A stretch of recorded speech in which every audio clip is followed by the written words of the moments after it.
Hey, so I'm deaf. I'm completely deaf.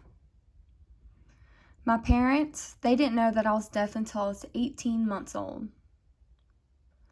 My parents' world, it collapsed. The hearing world, their perspective is pretty negative on deafness. My doctor, he told my parents that I shouldn't learn sign language. It would distance me from the hearing world. I need to learn how to speak and read lips so that I could fit into the hearing world.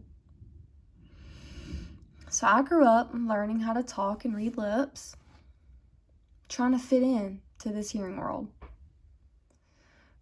It was a challenge. It was very frustrating. Communication, it was not easily accessible for me. When I was about 3 years old, my first word was boat. My parents were driving, and I just yelled out, boat. That's why I have a boat now, I guess.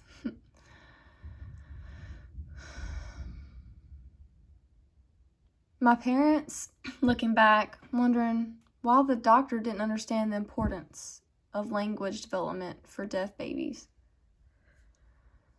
It's important for deaf children to have ASL because it's a visual language that helps development of language. You can learn to speak and read lips later. What's the most important part for deaf children is ASL. Right now, I'm about 53 years old. I'm proud to be deaf. Sign language is a precious language. It opened up the world for me more than before. I love sign language, deaf history, deaf culture, deaf community. We know we're not disabled.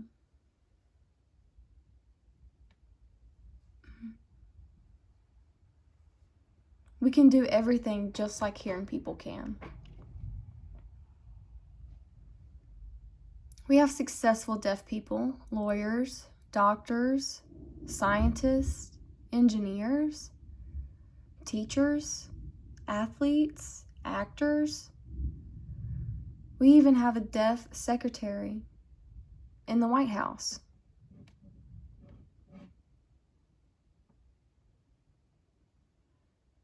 And I was talking about culture. We value our culture. It's just like any other culture. Asian, Hispanic, African Americans, they value their culture just like we value our deaf culture, our language. So, let me give you some examples. Normative deaf culture. We're very blunt. If you come up and we'll say, hey, you've gained some weight. What's wrong? Hearing people do not do that. Oh, you look good. You get a haircut. Oh, those clothes are not for you. What's wrong? Hearing people are so nice. Their culture is nice.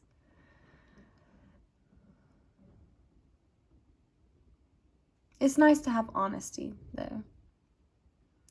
We like specifics.